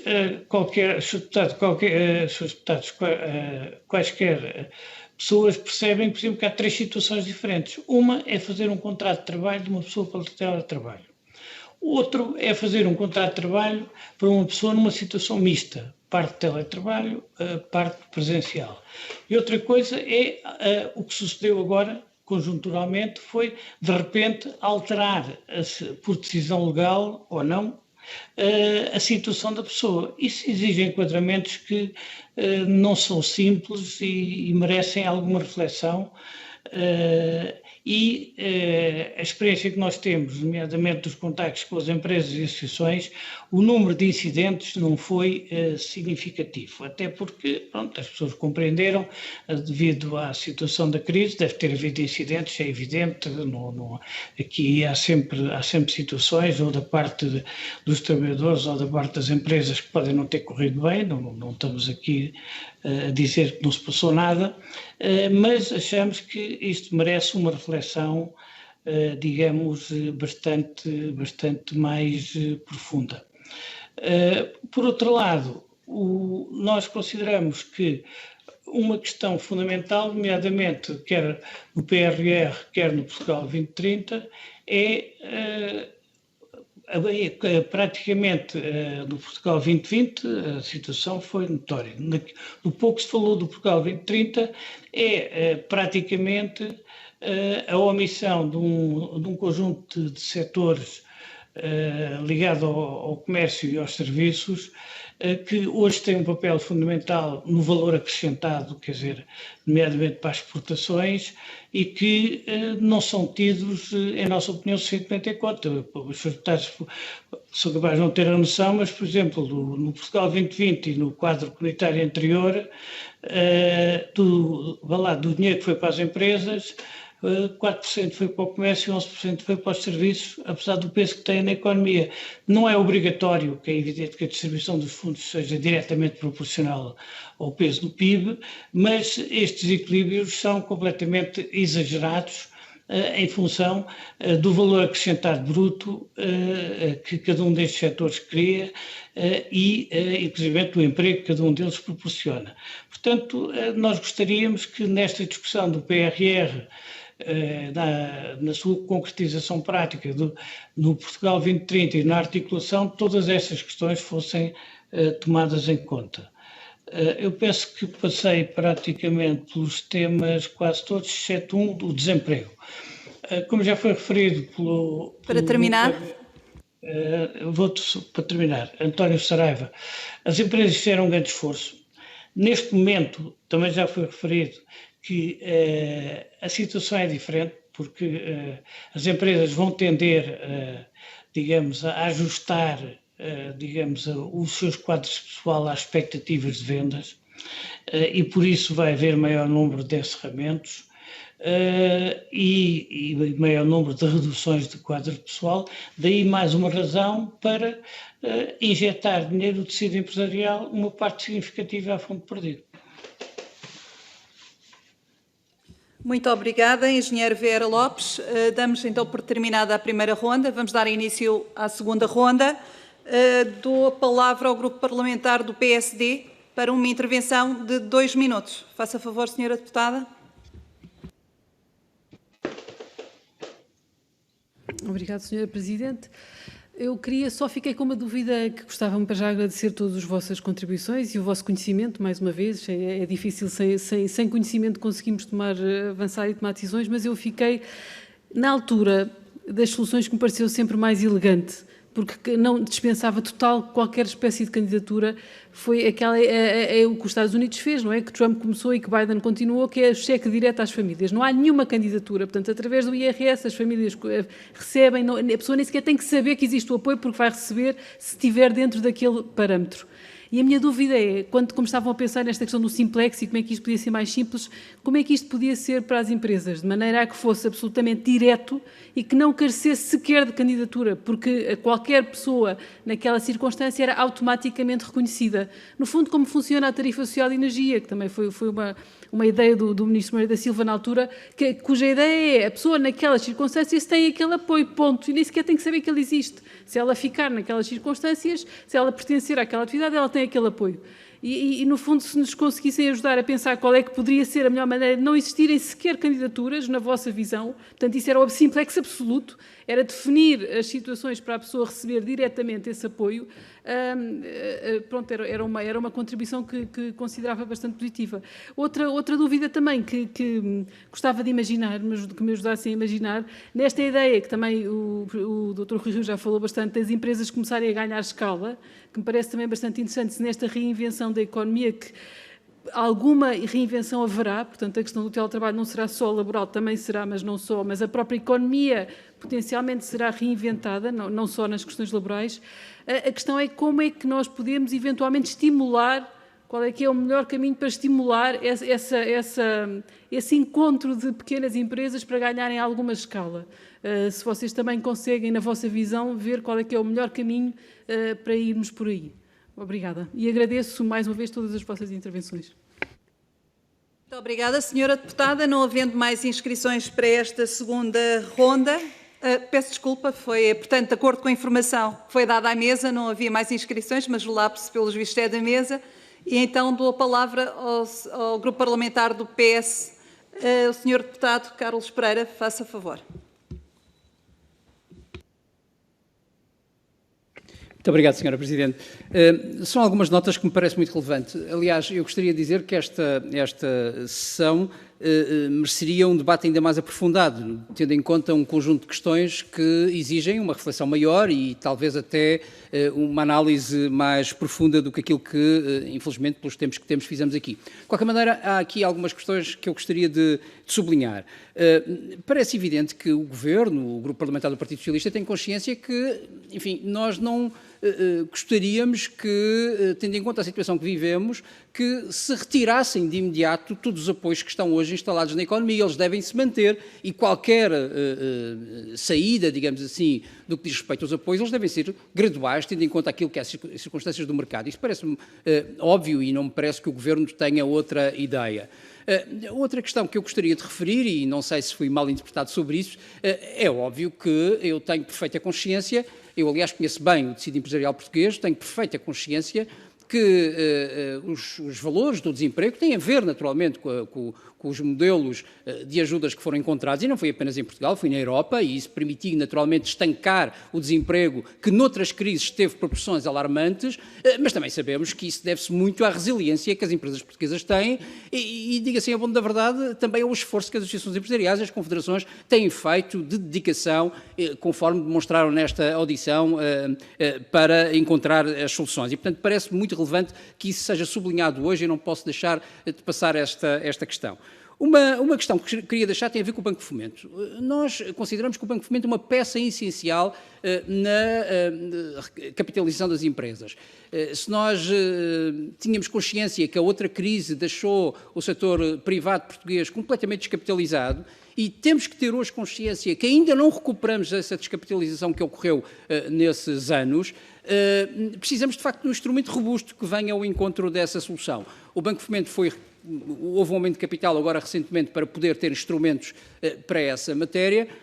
Há duas perguntas sobre isto que eu queria fazer. A primeira tem a ver com o que acham da ideia de um fundo que permita, de alguma forma, que o Estado possa ajudar determinadas empresas estratégicas a se manter, saindo depois do capital social dessas mesmas empresas. Parece-me que era algo que poderíamos refletir. A outra questão tem a ver com a forma como o Banco de Fomento pode atuar no país.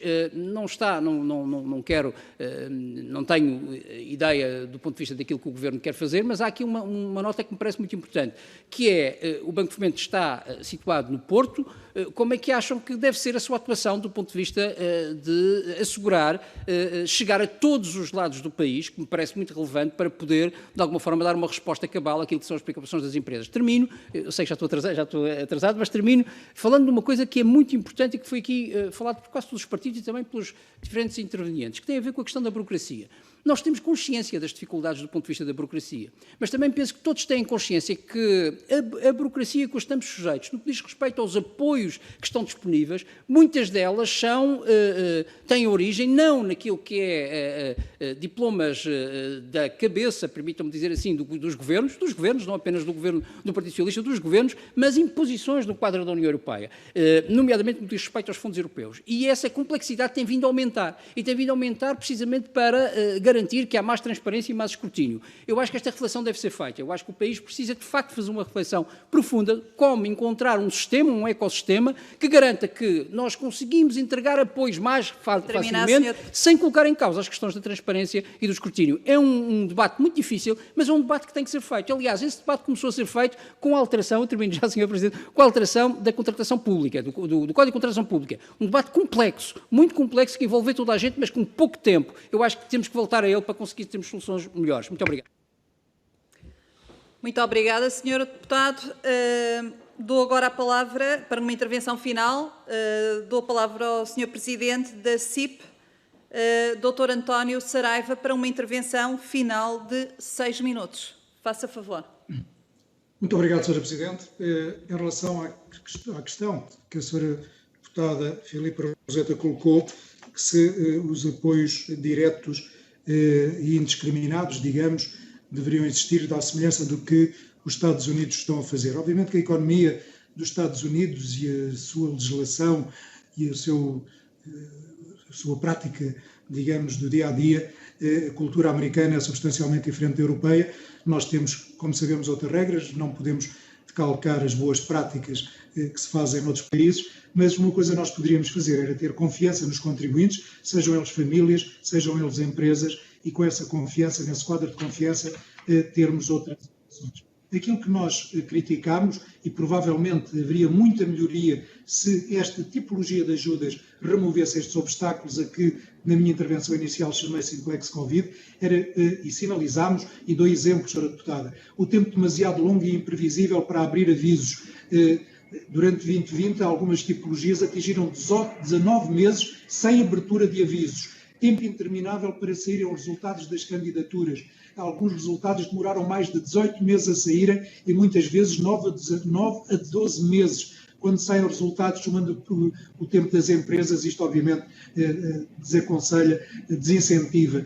Acresce aos pontos anteriores o tempo inexplicável que está a demorar a avaliar cada pedido de pagamento, quase sempre mais de 6 meses e, em algumas vezes, mais de 12 meses, e temos casos onde ultrapassou os 18 meses a avaliar cada pedido de pagamento. Obviamente que são este tipo de coisas que limitam a desconfiança sistemática dos técnicos das entidades avaliadoras em relação aos investidores.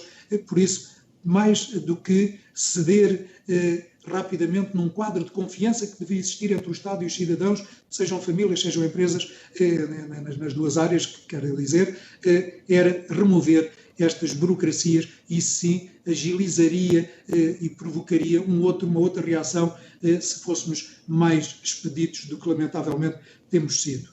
Em relação àquilo que o Sr. Deputado Carlos Pereira referiu, obviamente sou deputado que, como eu tive a oportunidade de dizer, não estamos aqui a sinalizar as omissões desta ou daquela natureza. Isto é um jogo de seleção, Sr. Deputado, e o país e todos os seus responsáveis políticos, sindicais, empresariais têm que caminhar no mesmo sentido e encontrar as melhores soluções.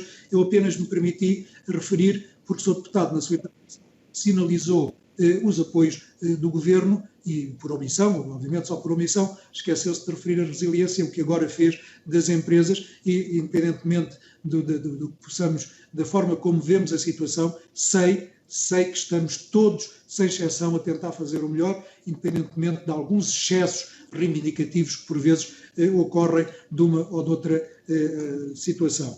Em relação ao Banco de Fomento, Sr. Deputado, repare, se identificamos, e pelos vistos identificamos, senão não teríamos constituído o Banco de Fomento, se identificamos uma falha de mercado, é porque essa falha de mercado tem que ser preenchida. E há quanto tempo está Portugal para preencher essa falha de mercado? Pelos vistos, todos julgamos existir, mas há quanto tempo está para operacionalizar o correto funcionamento do Banco de Fomento? E é isso que nós temos dito. Em relação às questões que nos coloca, Obviamente que não nos escandaliza que nesta situação em que as empresas se encontram, com a falta de capital que temos, com a degradação dos capitais próprios, com a degradação dos ativos, que as empresas possam ser ajudadas quase como capital de risco, diria, quase como no modelo de capital de risco. O que temos que ter a noção é avaliar corretamente e ver o momento de entrada e o seu custo, o momento de saída e o seu custo, e transmitir com transparência, com previsibilidade, para que as empresas e os seus empresários possam, de acordo com essa avaliação e com esse cenário, desenhar as suas estratégias de capitalização ou de recapitalização. Por isso, o Estado entrar em determinada tipologia de empresas julgadas estratégicas ou para preservar a capacidade instalada deste ou daquele setor, Sr. Deputado, nada contra, antes pelo contrário, obviamente com uma correta avaliação, com transparência e sabendo o momento de entrada e o momento de saída.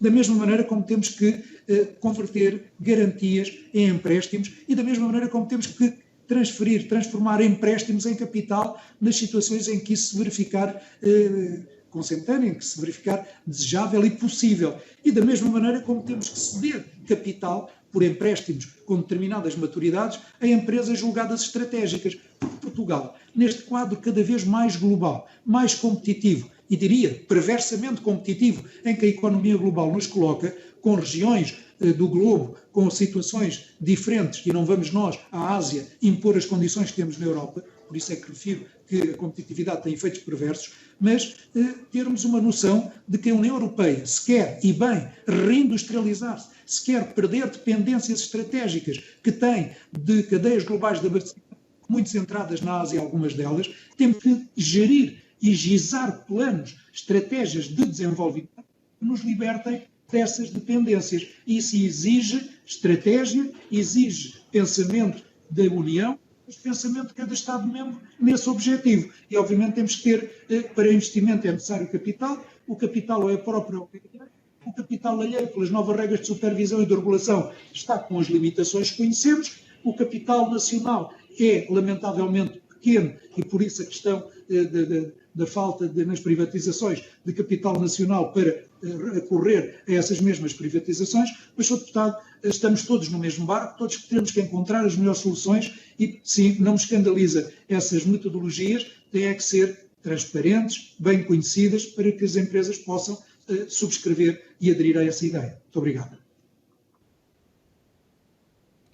Muito obrigada, Dr. António Saraiva. Dou agora a palavra ao Presidente da CPPME, Dr. Jorge Pisco. Faça favor. Muito obrigado. Bem, relativamente aos apoios e às candidaturas e o estímulo para encontrar outra escala, nós pensamos que as candidaturas, e é possível ao Governo, e teria sido possível ao Governo durante todo este período, há mecanismos, e o Governo tem esses mecanismos, e a Assembleia da República tem neste momento em discussão na especialidade, o caso do SAFT, para que o Governo tenha esses mecanismos que conhece a realidade diária das empresas. Por isso, tudo aquilo que todos os mecanismos que se encontraram, de percentagens, de plafons, tudo aquilo que foi encontrado tem que ser o máximo simplificado. Ou seja, não vale a pena a gente criar aqui mais simplexes ou menos simplexes. O Governo dispõe dessas situações, temos é que, na realidade, agilizar esses procedimentos e deixarmos de criar burocracias que não têm a razão de ser. Porque, na realidade, as empresas não têm condições para continuarem nessa situação.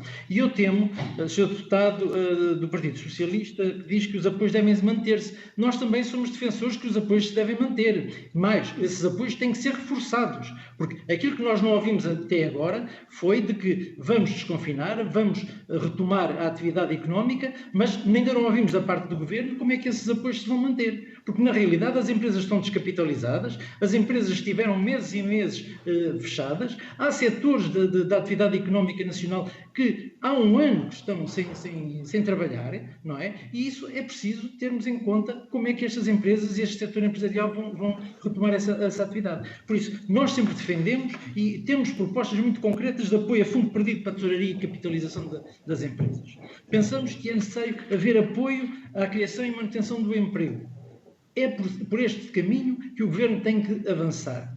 E é por aqui que, seja através de fundos comunitários, seja através do PRR, seja através do apoio à exportação das empresas, que o Governo tem que ter medidas que, no imediato, ou seja, não é anunciar agora para que isto sejam aplicadas daqui para setembro ou para outubro. Não, estas medidas têm que entrar no imediato em vigor.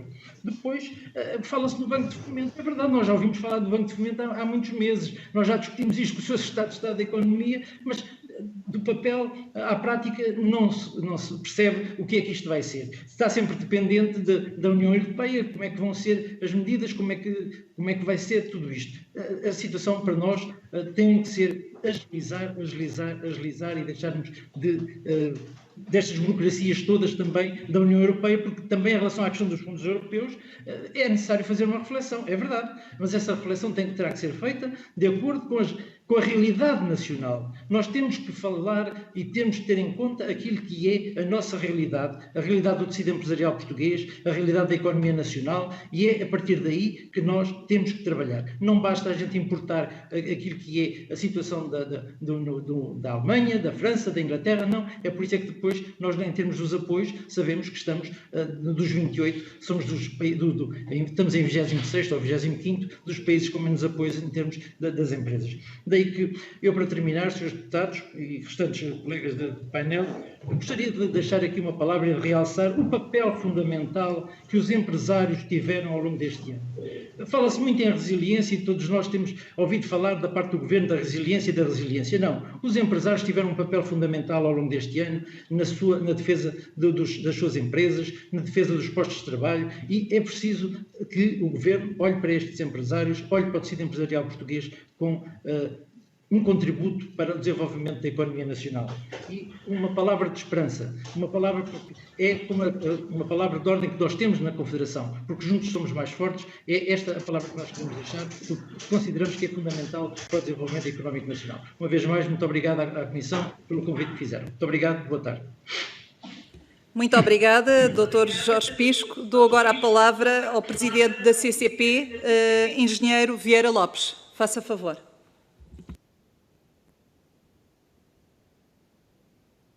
Eu pedia para ligar o áudio. Nós não estamos a ouvir. Muito bem, já estamos a ouvir. Liguei, mas desligou-se sozinho. Muito bem. Bom, muito obrigado.